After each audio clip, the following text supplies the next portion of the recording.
감염병은 그냥 지나가는 병이라고 생각하기 쉽죠. 감기 한번 걸리고 나면 며칠 지나면 괜찮아진다고 느끼기 때문이에요. 그런데 최근 연구들을 보면 이야기가 조금 달라집니다. 특히 나이가 들수록 감염이 몸에 남기는 영향이 생각보다 오래 간다고 해요.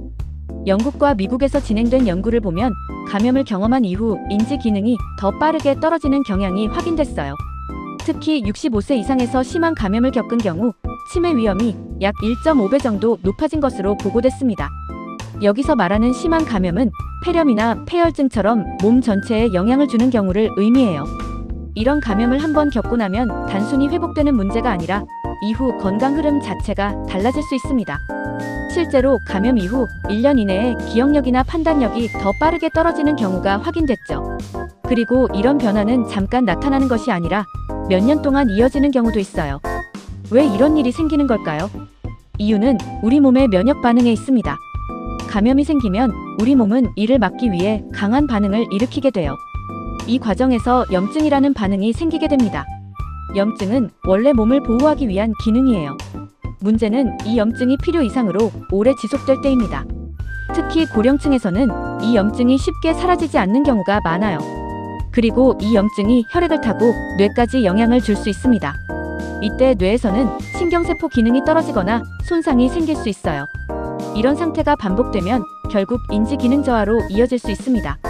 그래서 감염이 단순히 폐나 몸의 문제로 끝나지 않고 뇌까지 영향을 줄 수 있다는 이야기가 나오는 거죠. 실제로 감염 경험이 많은 사람일수록 치매 발생률이 더 높다는 연구도 있습니다. 또 하나 중요한 부분이 있어요. 감염으로 입원까지 했던 경우입니다. 이 경우에는 이후 일상생활 능력이 떨어지는 경우가 많습니다. 걷는 속도가 느려지거나 기억력이 눈에 띄게 떨어지는 변화가 나타나기도 해요. 이렇게 보면 감염은 한번 지나가는 일이 아니라 이후 삶의 질까지 영향을 주는 문제라고 볼 수 있습니다. 그래서 요즘 의료에서는 치료보다 예방이 더 중요하다는 이야기가 계속 나오고 있어요. 특히 나이가 들수록 이 차이는 더 크게 나타납니다. 그렇다면 우리는 어떻게 해야 할까요? 생각보다 방법은 단순합니다.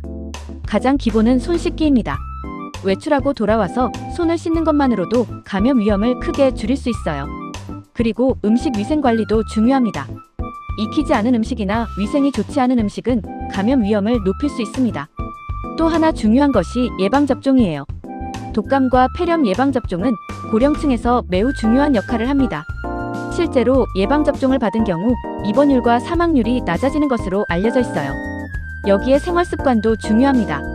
충분한 수면은 면역력을 유지하는 데 기본이에요. 잠을 잘 자는 것만으로도 몸의 회복 능력이 달라질 수 있습니다. 식사도 중요합니다. 균형 잡힌 식사는 몸이 감염에 대응할 수 있는 힘을 만들어줍니다. 그리고 가벼운 운동도 도움이 됩니다. 걷기 같은 간단한 운동만으로도 면역 기능 유지에 도움이 돼요. 또 스트레스 관리도 중요합니다. 스트레스가 지속되면 면역력이 떨어질 수 있기 때문이에요. 이렇게 보면 감염병 예방은 특별한 것이 아니라 일상에서 시작됩니다. 작은 습관들이 쌓여서 큰 차이를 만들어내죠. 특히 나이가 들수록 이 차이는 더 크게 나타납니다. 감염을 한번 겪는 것이 단순한 문제가 아니라 이후 건강에 영향을 줄 수 있다는 점을 기억하는 것이 중요해요.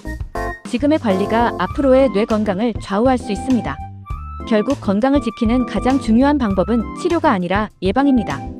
이 내용은 연구를 바탕으로 정리한 일반적인 건강 정보입니다. 개인의 상태에 따라 다를 수 있으며 진단이나 치료를 대신하지 않습니다.